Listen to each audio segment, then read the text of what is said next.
हे पवन पुत्र हनुमान, आज मैं आपके चरणों में सिर झुकाकर एक विनती लेकर आई हूँ। मैं जानती हूँ आप करुणा निधान हैं, आप दीन बंधु हैं। आप अपने भक्तों की पुकार कभी अनसुनी नहीं करते।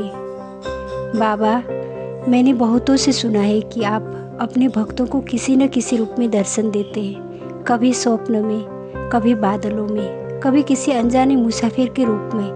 तभी से मेरे मन में भी आस जग गई है कि एक दिन आप मुझे भी अपनी उपस्थिति का संकेत देंगे। जब मैं आकाश में घने बादलों को देखती हूँ तो उनमें आपकी आकृति ढूंढती हूँ। जब मैं यात्रा पर निकलती हूँ तो हर जगह यही कल्पना करती हूँ कि शायद आज किसी अनोखे रूप में आप मुझे मिल जाएंगे। लेकिन फिर मन में संदेह भी उठता है, क्या वो सब लोग सच कहते हैं या केवल कल्पना ही है। पर तभी याद आता है आपने मेरे जीवन में जो आत्मविश्वास जगाया है, जो मजबूती दी है, वो तो आपके अस्तित्व का साक्षात प्रमाण है। फिर एक प्रश्न मन को सताता है, हे हनुमान जी, जब आप मेरे साथ ही हैं तो मुझे दर्शन क्यों नहीं देते। शायद क्योंकि आप चाहते हैं कि मैं आपको सिर्फ आंखों से नहीं बल्कि हृदय से पहचानूं।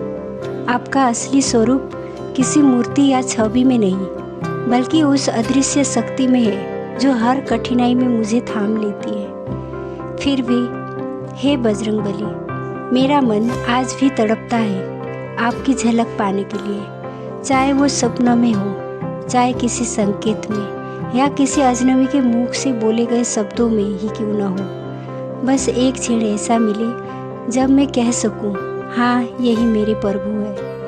हे महावीर, मेरे रोम रोम में राम नाम की गूंज आपने ही जगाई है। मैं आपके चरणों में ये विनती करती हूँ, मुझे कभी अकेला मत छोड़ना, मुझे हर संकट से उबारना और जब समय उचित हो तो मुझे भी अपनी एक झलक देकर मेरे जीवन की साधना को सार्थक बना देना। हे पवन सुत, मैं जानती हूँ कि आप युगों युगों तक इस पृथ्वी पर विचरण करते हैं। आप मेरे साथ हैं, यही सबसे बड़ी तसल्ली है। फिर भी मेरी छोटी सी प्रार्थना अपने हृदय में स्थान दें। जय श्री राम, जय हनुमान।